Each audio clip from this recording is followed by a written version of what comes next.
But now let's talk about something else. The way that the flood impacted the earth to such an extent that it was changed forever. When Noah came off that ark and when the waters receded from the earth, when we look at places like the Yonaguni Monument, buried in the ocean off the coast of Japan or Taiwan, in between, and then high up in the Peruvian mountains, Lake Titicaca, as well as other locations, as I mentioned, Göbekli Tepe, that was buried under sand not too far from where the ark landed. When I look at the earth and when I consider the way that Jehovah withdrew the waters over a period of 10.5 months, dominated the earth, changed it, and then withdrew them, and then I look at an image of the earth like we're going to do now, tell me what you see, and I'll tell you what I see. I've talked about this before.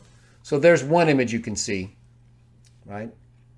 And to me, this looks like you have an eagle or a bird here up on the left, and then you have a bear or a land animal on the right.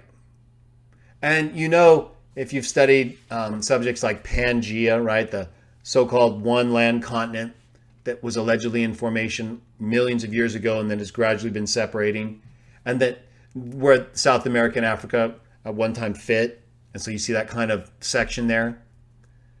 I don't think so. And even if it was formed in that way, remember the water covered the entire earth. It was up to Jehovah to say where to recede it, or at what point to hold it back. And he held it back at this point. And these structures, South America and Africa, you know why I think they look similar? Because they represent the same thing. Fish. I believe these are two predatory beasts fighting over prey. And this is the condition of the earth today, and that it's been in ever since the time of the flood. And Jehovah knew it would be in that way. And so he left this image for us. Let's take another look. Here's another look at that image. Now, I'm going to show you this image side by side with a couple others. And if you go to my channel, if you look on the subscriptions to the right, you'll see I have 2 right now. I'll put some more up. But if you look at the ones I have, you'll see one gives you live streams into nature, and a lot of bear streams and eagle streams. The reason I have those is because of this image right here. I want you to see what I think you're seeing right here. An eagle catching a fish in its talons with its wings spread out, and a bear in the waterfall area on a rock or jumping off a rock with its arms out and mouth open, grabbing a fish. Let me show you why I think that. Here's a bear. Let's look at what it does. Let's watch it for a moment. Look at it. It's fishing. See how it's covered in the water? You see how you can't really make out its legs right now, can you? Part of it's distorted. It's got that big muscular back, big skull, the ears. Its mouth is closed right now, big snout. So you got to keep that in mind when it comes to the image that I'm showing you right here, right? Because I believe the blue is the water and the sky, so that it can be both the place where the bear is and the fish and where the eagle flies. And the white parts are the clouds and the bubbling water, where you see the bear swimming around.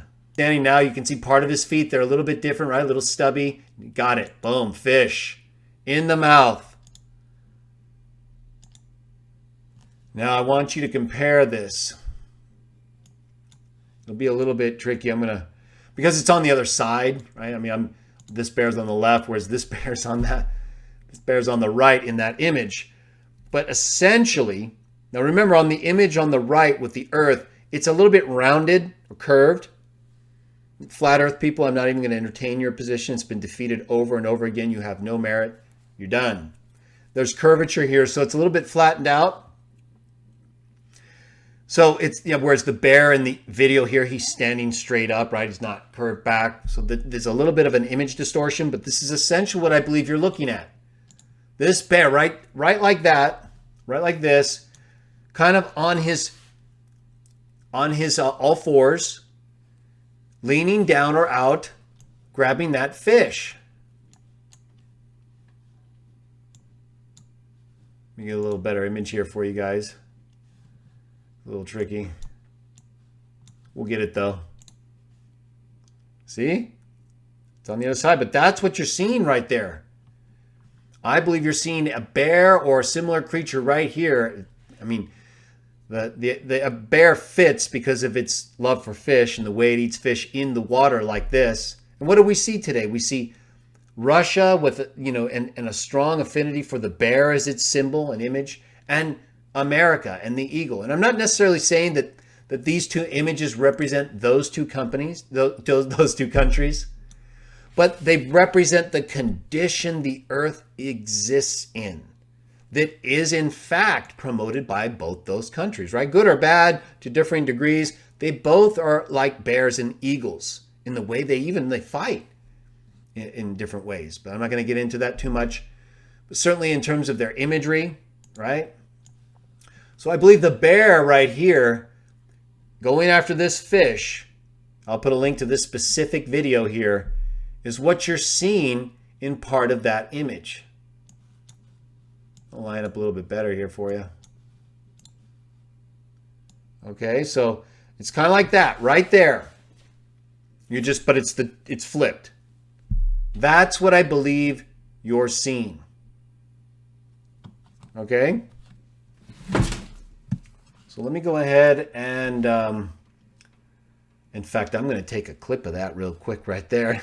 Let me do that. I have my little snippet up. Where'd it go? Oh, well, it's buried somewhere in there. Okay, so as you can see, I believe these are pretty similar. So you can look at that, make your own opinion, but I wanted to show you the bear video and the image in this way so you can get a better sense of what I'm talking about when I say these things. All right. And he's going to go all through it too. I mean, this is a big deal for the bear. You can see the paws, just like I believe you see here, there, and down below. And so these definitely complement each other in that way. All right. So now I'm going to show you the eagle, and then we'll wrap this up. But that's kind of what we're dealing with. He's even on the right side right there. You see what I'm talking about? I mean, I could stop this at numerous points, and it will show a reflection of what I believe Jehovah left for us. I believe the earth is the biggest image on earth. The biggest image on earth is the earth. Everything Jehovah does is perfect. From the iridium concentration to the images he left for us to show us the way the earth would exist at the time it existed, just like he left as its image. All right, so now what about the eagle? Check this out. Let's watch this vid here, and then I'm going to do a similar comparison, okay? Let's just watch it together so you get a sense of what I'm talking about and why I believe on the left side of the map we were looking at is an eagle. Look at this. Boom, talons out, wings spread right there. He's going down. And I'm going to come back to this point. We're going to look at this side by side, but you see what I'm saying? Boom, fish. Okay, so what you're seeing right there, he has the fish. He or she has the fish. This eagle. Now,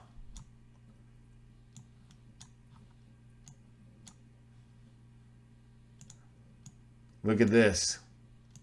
So you can't see the fish because the fish is below the water right now, right? Okay.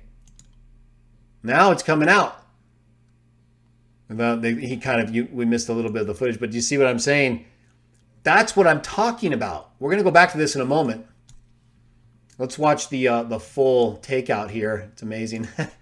Boom, fish is out in the talons, wings spread out.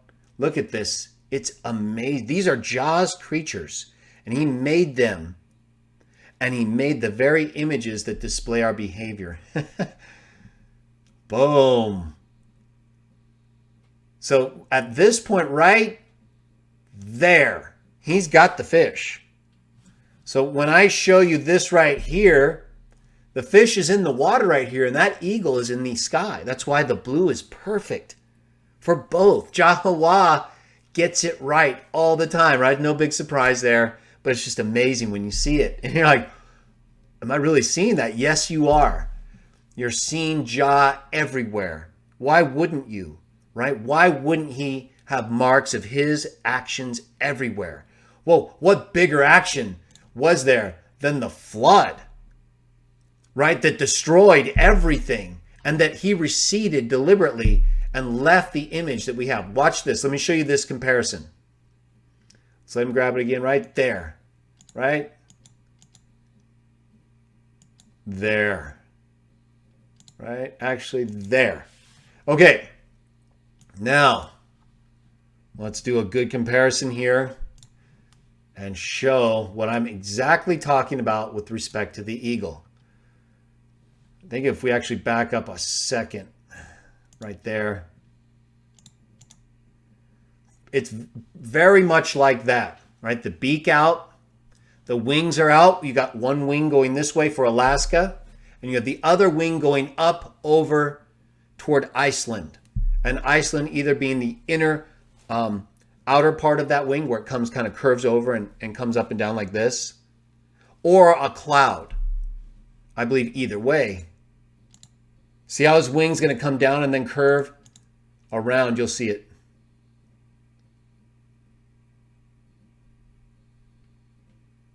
See how the wing at the edge curves in and like makes a curvature like I did with my hand? Wings, talons out. Just like you see on the left.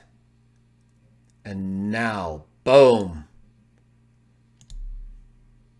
Beak. It is such a majestic. Everything Jah does, of course, is majestic. But I mean, when we're looking at things like this and we're comparing them to the earth, things you could only see from space. See, he knew we would reach this point. He knew we would be in this place. That's why he confused our languages. That's why in the account we're going to get to after the story of Noah and the flood, in Genesis, starting in Genesis 10, we're going to read about how when God saw humans populating the earth, he knew nothing would be too much for us. And where are we today? We're way out in space. We can see the images that Jah left for us. And we can see that they match exactly the types of creatures he made for us. And by that representation, we can see too, he's telling us this is what we do. This is what we've become. And isn't that exactly what the Bible describes? The nations and people acting like beasts. Dominating each other. Man dominating man to his injury. Just like a beast and another beast. Or two beasts fighting over prey. And so that is what I believe we're looking at when we see the earth today.